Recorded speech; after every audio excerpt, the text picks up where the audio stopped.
Happy Tuesday, Outlaw Nation. It's the Outlaw John Rocha here with my non-spoiler review for Creed 3, this brand new installment here in the Creed franchise and in the overall Rocky Balboa franchise here.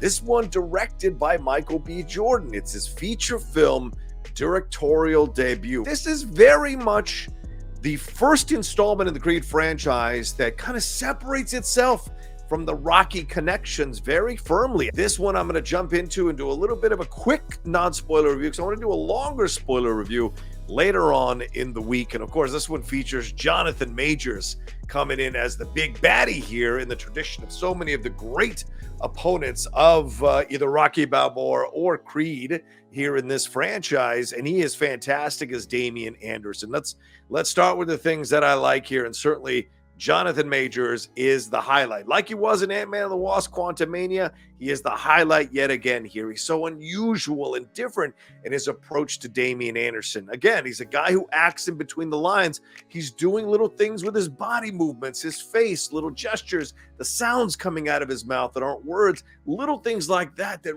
really give you a three-dimensional, fleshed out and layered character here for us to kind of look at and be intimidated by, be in awe of, but also as the movie goes along, start to connect him and understand him and feel for him a little bit as he's caught in this cycle of anger and frustration and vengeance, of course, with a society that's also put him in prison for an act he did years ago for much longer than maybe other people who are of different pigmentation, skin pigmentation, would have been in jail for. So there's so much here that I really think JOHNATHAN Majors does an incredible job with. His chemistry with Michael B. Jordan, who's also fantastic in this film, is unparalleled in almost any of the Rocky movies before, or any of the Creed movies before. They have fantastic chemistry, fantastic connection. They're old friends from when they were younger. They were in a foster home and things happened on a night there in LA, and one of them is sent to jail and one of them goes and isn't sent to, goes on an ascension in their career. And that's basically kind of the overall premise of this, is the battle between Damian and Adonis and the sins of the past, or the mistakes of the past, and how one uses it to lord it over another, and how that other must come to terms with it so he can rebalance himself and take back control of that relationship and his life. So a lot is explored here through the performances of both Michael B. Jordan and JOHNATHAN Majors that I thought was just fantastic to dive into and see. Tessa Thompson always bringing it. There's a lot that Bianca is balancing as a mom. She's focusing on her career and some changes that have happened in her career, and also the changes that have happened in Adonis's career. And here comes Damian. So there's a lot that she is navigating in this film, and I think Tessa Thompson and Michael B. Jordan do a fantastic job of really solidifying the relationship, using it as the foundational piece, establishing the importance of family for Adonis in this movie. It sticks with the overall narrative and arc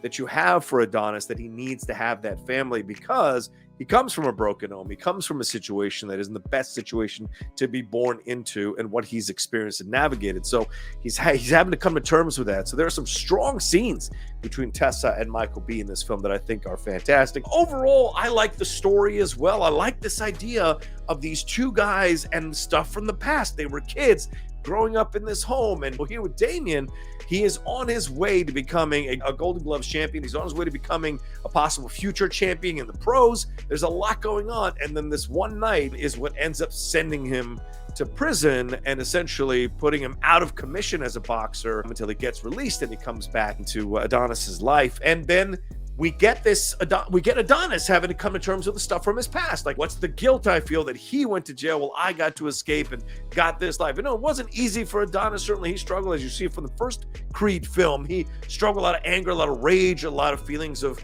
not having the family connection, so having to fight and crawl and scratch his way through life.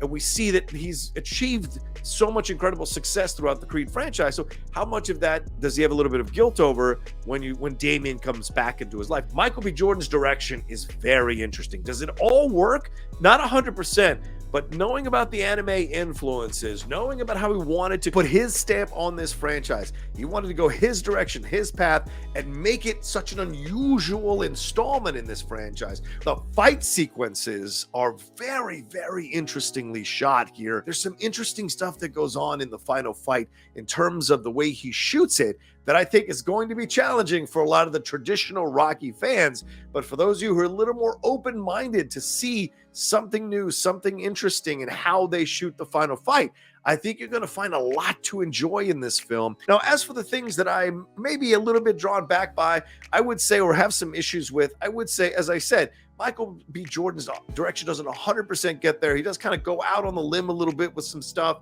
He does kind of take shortcuts with some of the relationship moments and just tosses us these big moments. Also, some of the story here, some of the things happen that are a little convenient, a little too easy. And I get it. Look, it's the Rocky franchise. All those kinds of things we know about, but you've got to have some semblance of believability of how certain things can happen. And I think they take some shortcuts or take some large leaps in logic that for you as a sports fan or as a boxing fan, you immediately are like, nope, that would never happen. That's bullshit. There's no way that would happen. But it's not enough to take away from the overall enjoyment I had in this film. Overall, I give Creed 3 4 cowboy hats out of 5 cowboy hats. It's certainly a very worthy installment in the Creed franchise. Is it as good as Creed? No, but I think it's better than Creed 2, and I really enjoyed what we got here. It is a fascinating, thought-provoking, and electrifying film. Michael B. Jordan brings it as an actor and as a director here, while Jonathan Majors delivers an intimidating yet captivating and empathetic performance here as Damien. Add this to the quickly growing list of his complex, layered, and soulful performances. Jonathan Majors will absolutely be winning awards very soon in our future. Is it a knockout? No, not every single swing that Jordan takes here works as a director, even though a lot of it does. But the film is saying something powerfully moving about dealing with your past before it destroys your present, and about the plight of young black men in our society. So it just might knock you on your ass with a punch that you didn't see coming. So those are my overall thoughts here on Creed 3. If you go see it this weekend, let me know what you thought about it in the comment section below. Hit a like on this video as always, and share it on your social media so that other people can come and find the Outlaw Nation as well. Speaking of the Outlaw Nation, please remember to subscribe to the channel down below. I am on a march to 50,000 subscribers by the end of the year. Help me get there. We just crossed 26,000 the other day, so get on board now. Hit that subscribe button, hit that bell button, help us do that. Also, if you want to support everything we got going on here on the Outlaw Nation, head on over to the Patreon, patreon.com/John Rocha. If you love all the reviews, you love the co-hosts that we get for our shows, the guests that we get for our shows, the great way that you can help is by supporting us on the Patreon to make that all happen. All right, Creed 3 is out this weekend. As I said, look for my further coverage of the film coming up later on this week. And I'll talk to you next time with another brand new non-spoiler review here from the Outlaw Nation.